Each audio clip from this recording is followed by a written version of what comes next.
Hey everyone, Kodandi here, and I am an Adinavasi at Nithyananda Peetham, Bengaluru Adinam. I am living here with my guru, Paramahamsa Nithyananda Swamiji, and today I wanted to address a topic that comes up a lot: psychedelic substances and states of consciousness. And a lot of people ask, how is it even possible to get other states of consciousness without the use of these types of substances?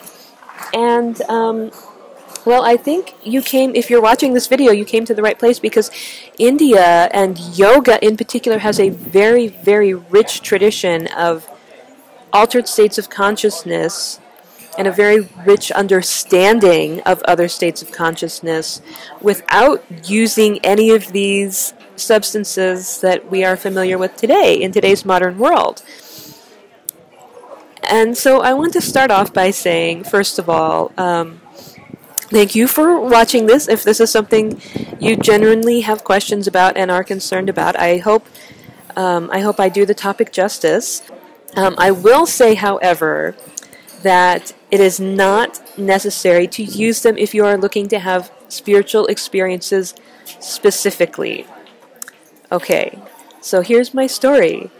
I was having spiritual experiences. I was having altered states of consciousness. I was having, before I ever used any type of psychedelic substance or even alcohol or anything like that. I started having these experiences when I was about 14-ish, I think. And in fact, I had a Satori experience when I was 14 or 15. And I don't really want to get into the situation of how that happened, but it was an experience of oneness in a way that was incredibly profound, where, I felt this intense bliss, and I felt this intense ecstasy, and,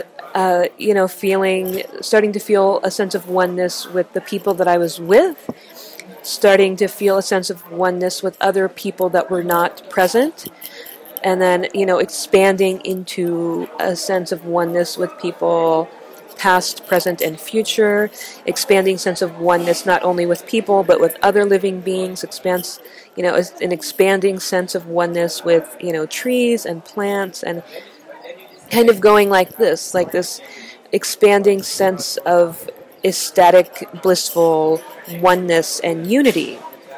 And so that happened when I was I think I was probably 15. I might have been 14, but at the time, I knew that it was a special experience. I had been doing some reading on spirituality and religion, so I knew it was a special experience, but I didn't really know what it was or what to do about it or what it meant or anything.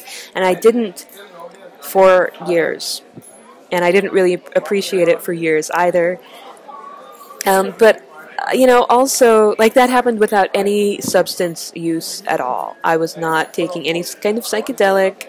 I was not taking any, alcohol. I was not smoking pot. I was not doing anything like that. There was no substance use involved. I also used to get these really, really wild migraine auras when I was younger, and I'm constantly afraid that they'll come back.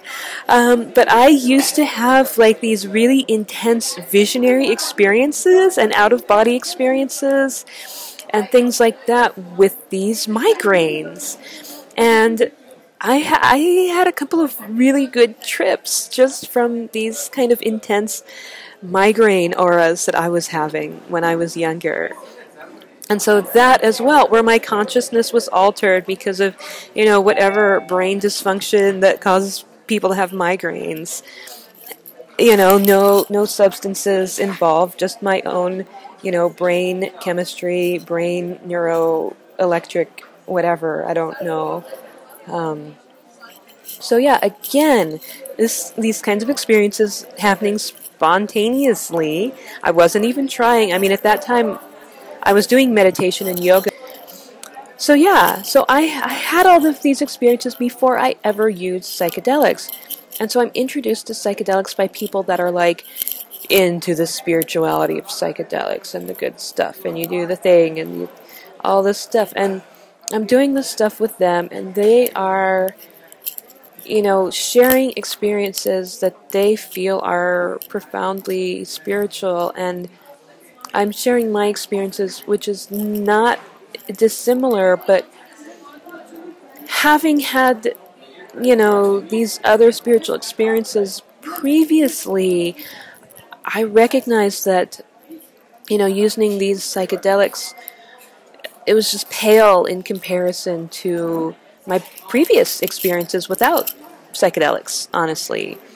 That it was clear to me that what I was experiencing with these psychedelics was like going to see a movie and sitting in the movie theater and getting really, really involved and engrossed in the movie and really feeling the emotions and feeling like you are a part of the movie, when in fact you're in a movie theater and it's not reality. Like, these people aren't real. These people aren't your friends. You're not actually involved. You're not in any way emotionally invested with these people's lives, because these aren't people and they don't have lives. Like that sort of, it's entertaining, it's engaging, it feels very real, it feels very exciting, it feels very fun, but it is entertainment.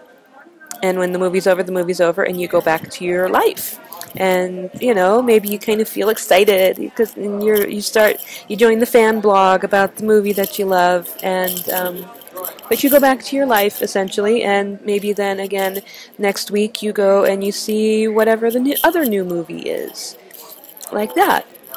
When in fact the whole time I am not even in the movie theater, because I'm experiencing these things in a way that is much more tangible, I believe, much more real, I feel, and significantly more transforming, where I feel like a genuine, permanent, irreversible transformation has happened to me and my consciousness. I mean, having a Satori experience when you're 15, it really gives you a different experience of the world from other teenage kids, to be honest. Yeah, and just knowing that is what's real and that is what's possible, versus these psychedelics where it's like you're in a movie and there's all these special effects, and what Spider-Man is doing is not actually possible, or what the random action hero of the day is doing is not actually possible, but we just feel so emotionally and mentally a part of it. And then the movie's over, and our life doesn't change, and the things that we saw in the movie and thought were possible have no real effect on our lives. Whereas with these other types of spiritual experiences that you have through yoga and meditation, or, whatever happened, I can't even explain how these things really happened. I don't really even fully understand why or how it happened, but to have these other types of spiritual experiences, it's so much more real, and it's so much more deep, it's so much more vivid, it's so much more ecstatic. It doesn't just feel good, it changes your perception of feeling goodness or happiness or anything. It's just such a state of bliss.